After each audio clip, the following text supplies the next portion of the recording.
안녕하세요. 로맨티스트의 신동희 변호사 김장천 변호사입니다. 자, 오늘은 저희가 통신비밀보호법과 관련된 이야기를 해보려고 합니다. 통신비밀보호법 중에서도 우리가 관심이 많은 영역은 결국 전화통화 그렇죠. 녹음입니다. 이제 당사자끼리 전화통화를 하는데 녹음 기능으로 녹음을 했어요. 그러면 어떻게 되죠?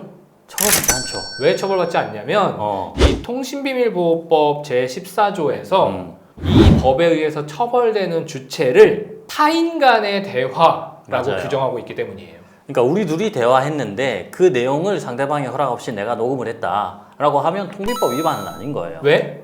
대화자끼리니까. 그렇죠. 근데 우리가 얘기하고 있는데 제3자가 옆에 와가지고 우리 대화 내용을 녹음하고 있어. 그러면 이거는 통비법 위반이라는 겁니다. 그렇죠. 그래서 뭐 전화 통화 녹음뿐만 아니라 이제 그냥 당사자끼리 대화하고 있는데 녹음기를 쓱 놨다던가. 그럼 어디까지의 녹음이 허용되는 것이고 그렇죠. 처벌받지 않는 것이고 어디까지 사용할 수 있는 것인가? 그거에 대해서 궁금해하시는 분들이 많기 때문에 맞습니다. 이걸 한번 이야기해 보려고 합니다. 예. 최근에 있었던 판례 한 가지를 맞아요. 이것도 따끈따끈해요. 예. 될 것 같아요. 자, 사실관계를 좀 말씀을 한번 드려보실까요? 이게 어떻게 된 거냐면 경찰이 함정 수사를 한 거죠. 마사지 업소에 간 거예요. 마사지만 받는 것이 아니고 내가 여기서 성매매 가능합니까? 성매매가 가능하니까 약간 뭐 완화해서 표현을 했겠죠. 그 가능합니까? 라고 물어봤고 여기서 가능하다. 그러면 그것까지 포함해서 금액이 얼마냐? 그럼 그것까지 포함해서 금액이 이만큼이다. 그리고 나서 이제 방으로 들어가서 성교 행위가 이루어지기 전에 이제 경찰이다라고 하면서 현행범 체포를 한 거예요. 근데 그 과정에서 그 업주와의 대화 내용을 이 경찰관이 몰래 녹음을 했던 겁니다.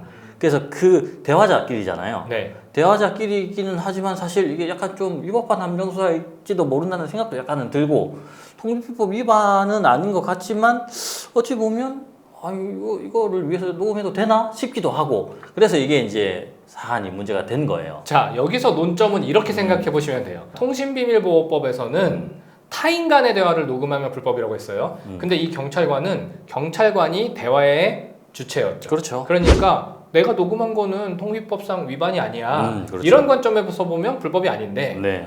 수사기관이 어떤 증거를 수집할 과정에서. 때는 대부분 영장을 받아야 합니다. 그렇죠. 그렇죠. 근데 이 경찰은 증거를 수집하는 데 있어서 영장을 받지 않았다라는 관점에서는 위법 수집 증거가 아니냐. 맞습니다. 자, 이게 대립한 예. 사건이라고 생각하시면 될 것 같아요. 그래서 이게 지금 3심에서 최근에 판례가 났는데 1심에서는 녹음의 증거 능력을 인정했습니다. 자, 이거는 불법적이지 않다. 대화 당사자 간의 녹음이다라고 인정한 거겠죠. 통비법을 그대로 적용한 거죠. 네.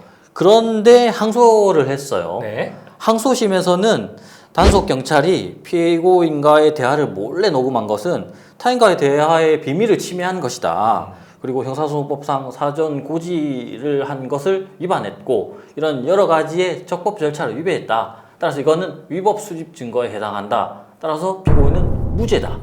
라고 판결을 한 거예요. 그러면 이 항소심에서는 뭐 영장이 필요하다까지는 적시하지 않았지만 어찌됐든 수사기관이 이 녹음을 취하려고 했을 때는 상대방의 기본권 그리고 비밀 침해 여부 그리고 사전 고지를 했는지 여부 등을 고려해서 판단을 해야 하는데 맞죠. 이게 통신비밀법 위반은 아닐지라도 수사기관 입장에서는 좀 위법하게 수집한 증거에 해당한다. 맞습니다. 라는 판단을 한 거네요.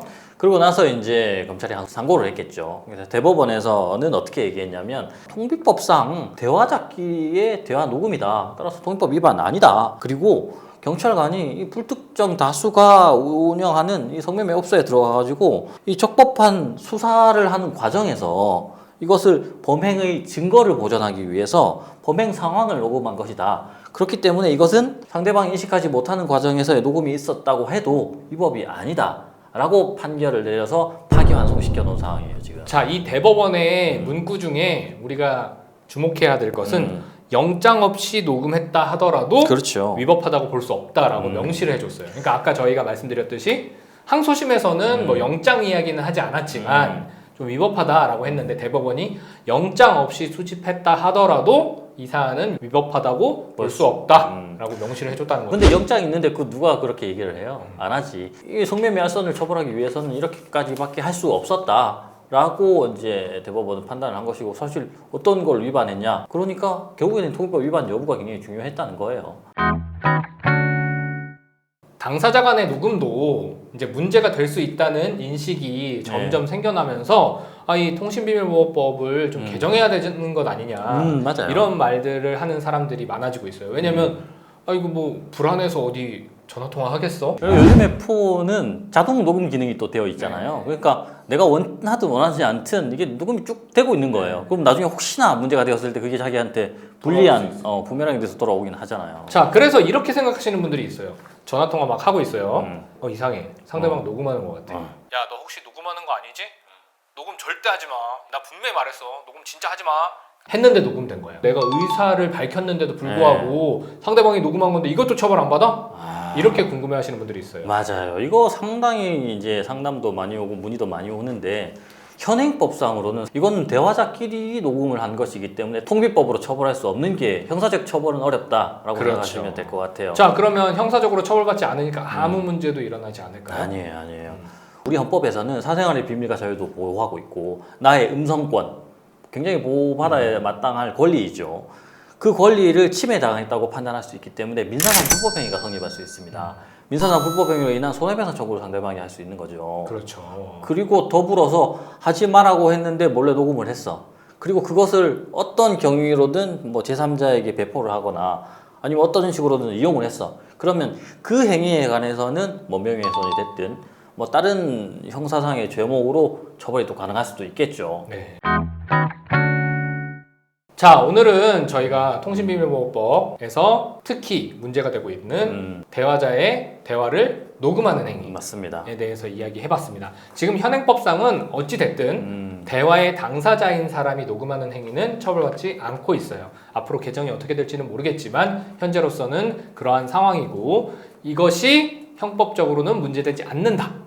이야기를 드리고 싶습니다. 다만 어떻다고 했죠? 민사상 손해배상 청구를 당할 수 있습니다. 좀 주의하실 필요는 있겠네요. 자, 오늘은 여기까지 말씀 나누겠습니다. 감사합니다. 감사합니다.